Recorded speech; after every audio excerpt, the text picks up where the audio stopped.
नमस्कार शिक्षक मित्रांनो, नुकताच आपल्या सर्व शिक्षकांना आनंददायी शनिवार म्हणजेच दप्तरमुक्त शनिवार राबवण्याविषयी सूचना दिल्या जात आहेत।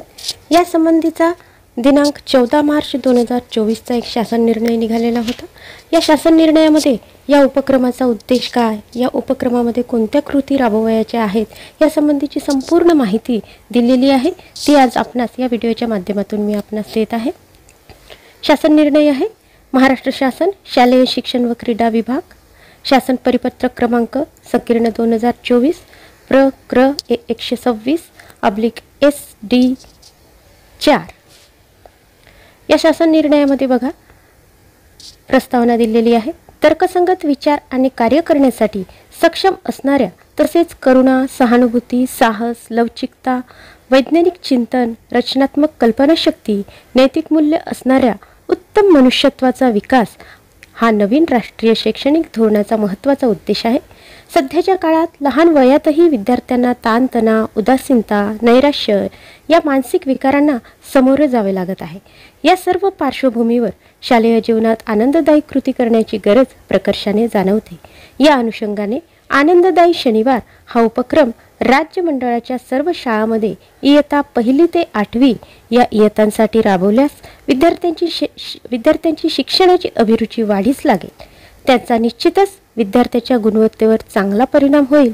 तसेच विद्यार्थ्यांच्या गळती व अनुत्तीर्ण होण्याचे प्रमाण कमी होईल।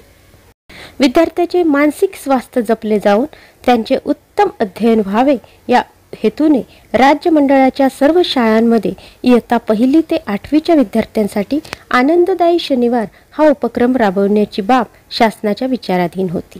शासन परिपत्रक विद्यार्थ्यांना त्यांच्या वर्तन व जबाबदारीबाबत जागरूकता निर्माण व्हावी, विद्यार्थ्यांमध्ये चांगल्या सवयी, सहकार्यवृत्ती, नेतृत्व गुणाचा विकास व्हावा या हेतूने राज्य मंडळाच्या सर्व शाळांमध्ये येत्या शैक्षणिक वर्षापासून इयत्ता 1 ते इयत्ता 8वीच्या विद्यार्थ्यांसाठी आठवड्यातील प्रत्येक शनिवार हा आनंददायी शनिवार हा उपक्रम राबवण्याबाबत खालील सूचना निर्गमित करण्यात येत आहे। सदर उपक्रमाचा उद्देश खालीलप्रमाणे आहे। विद्यार्थ्यांचे मानसिक स्वास्थ्य उत्तम राखणे।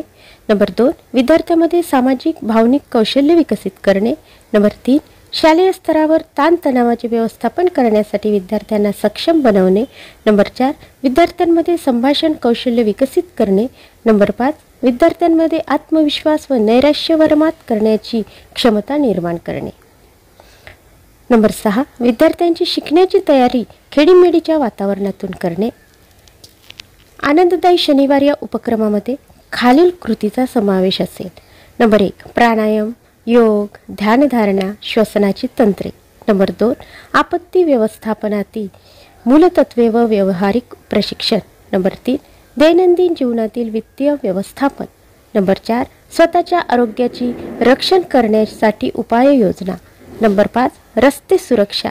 नंबर 6 समस्या निराकरणाची तंत्रे। नंबर 7 कृती खेळ यावर आधारित उपक्रम। नंबर 8 माइंडफुलनेस वर आधारित कृती व उपक्रम। नंबर 9 नातेसंबंध हाताळण्याचे कौशल्य। वरील कृतीसोबत इतर तत्सम प्रकारच्या नाविन्यपूर्ण कृतीचा समावेश करण्याची मुभा शाळांना राहील। नंबर 4 आनंददायी शनिवार हा उपक्रम राबवत असताना प्रत्येक शनिवारी प्रचलित वर्गाऐवजी विद्यार्थ्यांचा शनिवार हा वरील कार्यपद्धतीद्वारे आनंददायी स्वरूपाचा होण्याच्या दृष्टीने आयुक्त शिक्षण पुणे व संचालक राज्य शैक्षणिक व संशोधन परिषद यांनी एकत्रितपणे रूपरेषा तयार करून त्याची अंमलबजावणी करण्याबाबत कार्यवाही करावी। तर अशा प्रकारचा हा शासन निर्णय आलेला आहे आणि ह्या शासन निर्णयाच्या माध्यमातून आपल्याला प्रत्येक शनिवार हा आनंददायी शनिवार कसा होईल या दृष्टीने आपल्याला प्रयत्न करायचा आहे आणि कृतीसुद्धा करायची आहे। धन्यवाद।